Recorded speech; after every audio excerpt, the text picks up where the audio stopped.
Classes में आपका warm welcome करता हूँ। फ्रेंड्स, आज हम बहुत दिनों के बाद एक वीडियो आपके लिए लेकर के आए हैं और काफ़ी टाइम के बाद आना हुआ, उसके लिए सॉरी। और आज हम एक इंटरेस्टिंग स्टोरी आपके लिए लेकर के आए हैं। इस स्टोरी को आप एंड तक फुल देखिएगा, क्योंकि इस स्टोरी के माध्यम से आपको यहाँ पर बहुत कुछ सीखने को मिलेगा। बहुत यहाँ से कुछ वोकेबलरी और इंग्लिश को कैसे रीड किया जाता है, इंग्लिश के कुछ इंपॉर्टेंट ग्रामर के जो कुछ रूल्स हैं वो हम कैसे अंडरस्टूड कर सकते हैं। हो सकता है वीडियो थोड़ा लंबा हो, लेकिन आपके लिए बहुत ही बेनिफिशियल हो सकता है। और अगर आप हमारे इस चैनल पर न्यू हैं तो हमारे इस चैनल को सब्सक्राइब कर बेल के आइकन को प्रेस करना ना भूलें, ताकि हमारे आने वाले वीडियो का नोटिफिकेशन आपको मिलता रहे। तो चलिए, आपका ज़्यादा टाइम वेस्ट ना करते हुए शुरू करते हैं आज का सेशन। आज का सेशन का हमारा टाइटल है the little seed that could go. अब इस टाइटल का भी एक मीनिंग है यहाँ पर, कि एक छोटा सा जो बीज है, लिटिल का मतलब यहाँ पे होता है छोटा, जो बीज है, सीड का मतलब होता है बीज। दैट कुड, अब यह कुछ कर सकता है। दैट कुड, उसने कुछ कर सका। अब यहाँ पर एक जो लिटिल वर्ड है, यहाँ पर यह एक एडजेक्टिव का काम भी कर रहा है, और जो सीड है यहाँ पर एक नाउन का काम कर रहा है। अब ये नाउन क्यों है? क्योंकि यह इस नाउन की विशेषता यह बता रहा है, और नाउन के पहले हम अक्सर डिटर्मिनर को लिखते हैं, तो द यहाँ पर एक डिटर्मिनर है। उसके बाद में अगर एडजेक्टिव होता है तो एडजेक्टिव आता है, उसके बाद में नाउन फॉर्म होती है। तो ये हम डिटेल में समझेंगे। ये तो एक टाइटल की बात होगी कि जो लिटिल सीड है, एक छोटा बीज है, दैट कुड, वो कुछ कर सकता है। यहाँ पे पिक्चर के फॉर्म से भी हमने आपको समझाने की कोशिश की है। पहले मैं पूरा पैराग्राफ पढ़ूंगा, उसके बाद हम इसकी हिंदी को डिस्कस करेंगे, उसके बाद इसके आने वाली ग्रामर को डिस्कस करेंगे। In a quiet village, a little seed named Sam lay in a sack at the village store, dreaming of one day he growing into a strong tree. One day a farmer named Mr. Thomas sprinkled same and other seeds across the field. Sam was excited but nervous. He wanted to be the tallest and most beautiful tree, yet he was just a teeny seed. He wasn't sure if he had what it took. देखिए, एक इन a quiet village, एक शांत गांव में। Quite का मतलब शांत, और एडजेक्टिव का फॉर्म भी है यहाँ पर। क्वाइट मतलब एक एडजेक्टिव होता है और इसका मतलब होता है शांत। अ लिटिल सीड नेम्ड सेम, एक छोटा सा बीज जिसका नाम था। जब भी हम कोई स्टोरी डिस्कस करते हैं तो वो पास्ट फॉर्म में होती है, तो यहाँ पर नेम्ड का मतलब हो गया पास्ट फॉर्म।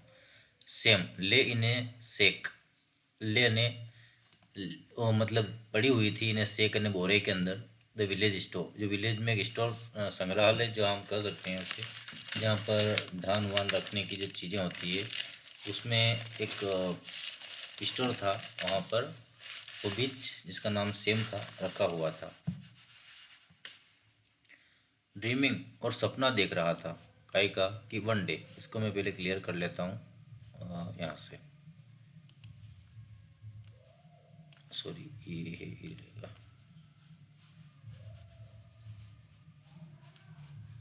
इसको पूरा क्लियर कर लेते हैं ताकि आपको समझाने में इजी हो जाए।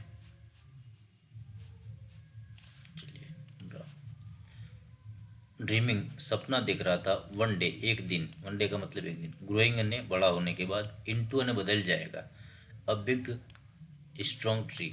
अब जब भी हम इनटू का इन और इनटू में हम का डिफरेंस देख लेते हैं। इन और इनटू का मतलब क्या होता है? इन कहाँ लिख किया जाता है? मान लो एक सरफेस है, हम इसके बाहर कहीं नहीं जा रहे हैं, एक सरफेस है, उस सरफेस से बाहर अगर मैं बिल्कुल भी नहीं जा रहा हूँ तो मैं उसके इन हूँ। लेकिन जब ये पहले कोई पौधा होता है ना, तो पहले छोटा होता है, उसके बाद में वो एक बड़ा पेड़ बन जाता है। तो इसमें ट्रांसफॉर्मेशन होता है और मूवमेंट होता है। तो मूवमेंट की जब हम स्थिति देखते हैं तो एक चेंजेस कन्वर्ट हो जाता है पूरा, इसलिए हम वहाँ पर इन न लगाते हुए इनटू का यूज़ करते हैं।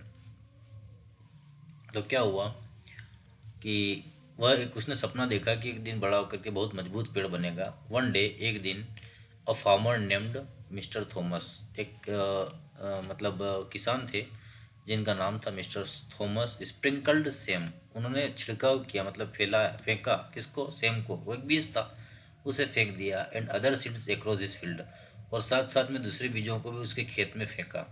सेम वाइज एक्साइटेड, सेम बहुत उत्सुक तो था, एक्साइटेड का मतलब उस चीज़ से बहुत खुश तो था, लेकिन नर्वस, बहुत ही नर्वस भी था। नर्वस का मतलब बेचैन, मतलब चिंतित भी था।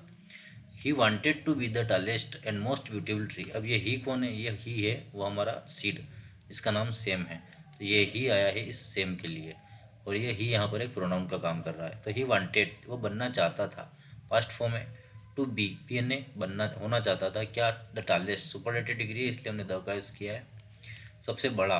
एंड मोस्ट ब्यूटीफुल, अब मोस्ट के साथ भी द इस मोस्ट का भी यूज़ कर रहा है, मोस्ट भी यहाँ पे सुपरलेटिव डिग्री है। मोर, मोस्ट, मोस्ट ब्यूटीफुल, ब्यूटीफुल यहाँ पे एक एडजेक्टिव है। ट्री ने पेड़ बनना चाहता था, वो यहाँ पर एक बहुत बड़ा, सबसे मजबूत और सुंदर पेड़ बनना चाहता था। यट, लेकिन अभी, he was just a टिनी seed, लेकिन अभी वह एक छोटा बीज था। ही वॉजंट श्योर, उसे बिल्कुल श्योर नहीं था, इफ, यदि, ही हेड, कि वह ऐसा होगा, वो ऐसा था, वाट ही टुक, तो क्या कर लेगा, वो क्या लेगा। चलिए, as days passed, Sam felt the warmth of the sun and the coolness of the rain, and he began to sprout, but as he grew, he noticed that the other seeds were growing faster. They had tall shoots and wide leaves, while Sam was still small. Feeling discouraged, Sam started to wonder if he would ever growing big. Maybe I am too small to be a strong tree, he thought. As day passed, दिन गुजरते गए। Sam felt the warmth of the sun, Sam को महसूस होने लगी warmth ने गर्मी, किसकी, सूर्य की। सूर्य के पहले हम द लगाते हैं, सूर्य के नाम से पहले हम द लगाते हैं, इस सन के पहले द लगाया है। एंड द कूलनेस, अब जैसे कि एंड से जब कोई भी दो चीज़ जुड़ी हुई होती है तो दोनों के साथ द लगता है। And the coolness of the rain, और ठंडक उसे महसूस होने लग गई, किसकी, बरसात की। And he began to sprout, और जैसे वह अंकुरित होने लगा, स्प्राउट का मतलब अंकुरित होने लगा था वह। And he began to sprout, वह अंकुरित होने लगा। इसको क्लीन कर देता हूँ।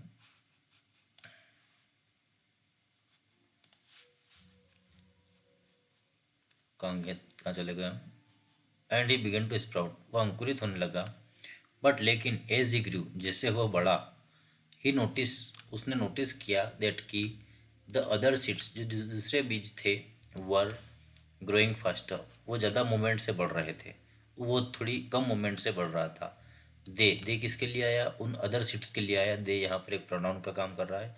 हेड टाल सूट्स, उनकी जो बहुत बड़ी बड़ी सूट्स हो गई थी उनकी, मतलब जो झाड़ियाँ थी वो बहुत बड़ी हो गई थी, लंबी हो गई थी। एंड वाइड लीव्स, और उनकी जो पत्तियाँ थी वो भी बड़ी हो गई थी। सूट्स का मतलब यहाँ पर उनकी ट्रंक के लिए आता है, जैसे पेड़ के लिए हम शाखा, पेड़ के तने के लिए हम ट्रंक का यूज़ करते हैं, उसी तरह पौधों की तने के लिए हम सूट्स का यूज़ करते हैं। दे हैड टाल सूट्स, उनका जो तना था वो बहुत लंबा हो गया था उन पौधों का। वाइड लीव्स, और बड़ी बड़ी पत्तियां थी। वाइल, जबकि सेम वाज स्टिल स्मॉल, लेकिन सेम अभी भी बहुत ही छोटा था। स्टिल यानी अभी तक छोटा था। फीलिंग डिस्करेज्ड, जिससे उसको बहुत ही हतोत्साहित हो रहा था। डिस्करेज का मतलब हतोत्साहित होना। Sam started to wonder, Sam ने सोचना शुरू कर दिया, वंडर ने घूमना शुरू कर दिया। If you would ever grow big, यदि वह इतना बड़ा होगा, एवर ने कभी, ग्रो ने बड़ा होगा, बिग ने बड़ा। वुड मतलब हम इसका यूज़ करते हैं भविष्य के लिए हम यूज़ करते हैं कि वह, यदि वह इतना बड़ा होगा।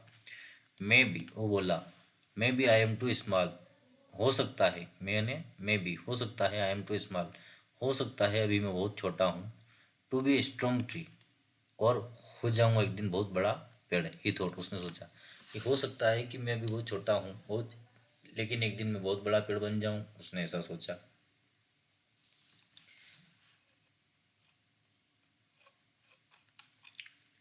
देन ही स्टॉर्म, देन तब, ए storm swept through the field, एक स्टॉर्म का मतलब तूफान, स्वेप्ट ने आया, स्वेप्ट मतलब उसने बहा दिया, थ्रू द फील्ड, उस खेत को पूरा को तबाह कर दिया। Bending and breaking many taller sprouts, और उसने झुका दिया और तोड़ दिया। बेंड ने झुकाना एंड ब्रेक ने तोड़ना, तोड़ दिया। मैनी ने कई, टालर ने बड़े बड़े, स्प्राउट्स ने अंकुरों को तोड़ दिया। सेम, अब सेम, सेम के साथ क्या हुआ, same with his shorter height, और जो सेम था वो अपनी शॉर्टर हाइट के कारण, एंड डीप रूट्स, और गहरी जड़ों के कारण, गहरी जो जड़ थी ना उसके कारण, हेल्ड फर्मली, फर्मली का मतलब होता है दृढ़ता से, टू बी ग्राउंड, ग्राउंड में बना रहा। ही रियलाइज्ड, उसे महसूस हुआ, दैट बाय ग्रोइंग स्लोली, कि वह इतना धीरे बढ़ रहा था, उसका कुछ ना कुछ फायदा तो हुआ। अगर वह बड़ा हो जाता तो उसके भी आज वही हाल होता जो दूसरे पौधों का हुआ है। He was become a stronger below, और वह ऊपर से कमज़ोर है तो क्या हो गया, वह जड़ से मजबूत है। The surface, below the surface, surface का मतलब सतह, बिलो मतलब नीचे, नीचे की सतह से वो बहुत मजबूत है। वेर इट काउंटेड, अब उसने यह शुरू किया सोचना, उसने इस सोच को फील करना शुरू किया। Even though uh he was under the dullest, अगर वह, इवन दो यदि वह होता, वह नहीं था सबसे लंबा, इवन दो यद्यपि वह सबसे लंबा नहीं था। He felt proud to have a survived to the storm, और उसे इस बात का गर्व था। फेल्ट, उसने फेल्ट ने महसूस किया, प्राउड ने, उसे इस बात का गर्व हो रहा था, to have survived the storm, कि वह उस स्टॉर्म से सर्वाइव कर पाया, क्योंकि वह इतना छोटा था और उसकी जड़ें मजबूत थी। उसका तना मजबूत नहीं था तो क्या हो गया, उसकी जड़ें मजबूत थी, इसलिए वो इस तूफान में सर्वाइव कर पाया। ओवर टाइम, समय के साथ, Sam continue to grow steadily, Sam ने बढ़ना, निरंतर बढ़ना स्टार्ट किया। स्टीडली का मतलब होता है निरंतरता से बढ़ना स्टार्ट किया। Focusing on his own journey, और अपनी यात्रा पर उसने फोकस किया। ही फेस्ड मोर स्टॉर्म्स, उसने कई सारे और अन्य कई सारे तूफान झेले। एंड चैलेंजेस, कई चुनौतियों को झेला उसने, बट डिडंट गिव अप, लेकिन उसने छोड़ा नहीं। ये गिव अप को आप नोट करिएगा, गिव अप का मतलब होता है त्यागना, लेकिन उसने अपना संघर्ष को नहीं त्यागा। ईच डे, हर दिन, ही ग्रू ए लिटिल मोर, हर दिन वो कुछ ना कुछ बढ़ता गया। गेनिंग स्ट्रेंथ, उसकी ताकत बढ़ती गई। एंड रेजिलेंस, उसकी दृढ़ शक्ति बढ़ती गई। He realized that he did not have to be the tallest to be strong. अब उसे महसूस हुआ कि he didn't have to be the tallest. उसे ज़्यादा बड़ा नहीं होना है, और टू बी स्ट्रॉन्ग, लेकिन उसे क्या होना है, मजबूत होना है। He just needed to keep going, और उसे इसी की आवश्यकता थी, और वह लगातार होता रहा। No matter how slow it felt, अब वो कितना धीरे बढ़ रहा था इसमें कोई मतलब नहीं है, लेकिन वो ज़्यादा मजबूत बन रहा था, न कि ज़्यादा लंबा। इवेंचुअली, अंततः, Sam grew into one the biggest, eventually Sam grew ने बड़ा, into a of the biggest, उस एरिया का सबसे बड़ा पेड़ बन गया। Most beautiful trees in the village, और वह सबसे सुंदर पेड़ था उस गांव का। ही बिकेम एन इंस्पायरेशन, वह बन गया एक प्रेरणा। और यंग सीड्स, छोटे बीजों के लिए, अराउंड हिम, जो उसके चारों ओर थे, वो छोटे बीज उससे सीख रहे थे कि किस तरह हमें अपनी जड़ों पर काम करना चाहिए। हमें जल्दबाजी में लंबा होने की या बड़ा होने की नहीं सोचना चाहिए। स्विंग हिज ब्रांचेस, उसने अपनी ब्रांचें फैलाई। With pride has he encouraged them, और उसने उनको उत्साहित किया और बोला, टेक योर टाइम, अपने समय को लो। And grow at your own pace, और अपनी चाल से बढ़ो। Even smallest seeds can become mighty, क्योंकि जो सबसे छोटे बीज होता है ना, वही सबसे बड़े योद्धा होते हैं। विथ पेशेंस एंड परसिस्टेंस, और आपको धैर्य रखना होगा और परसिस्टेंस रखना होगा। इसी तरह हमारी यह आज की स्टोरी खत्म होती है। तो दोस्तों, अगर आपको हमारा यह छोटा सा वीडियो एक स्टोरी के माध्यम से मैंने आपको अंडरस्टूड किया, अगर आपको अच्छा लगा हो तो आप हमारे इस चैनल को सब्सक्राइब करिए और बेल के आइकन को प्रेस करिए, ताकि हमारे आने वाले वीडियो का नोटिफिकेशन आपको मिलते रहें। और मिलते हैं हम अगले नेक्स्ट वीडियो में। Thank you very much.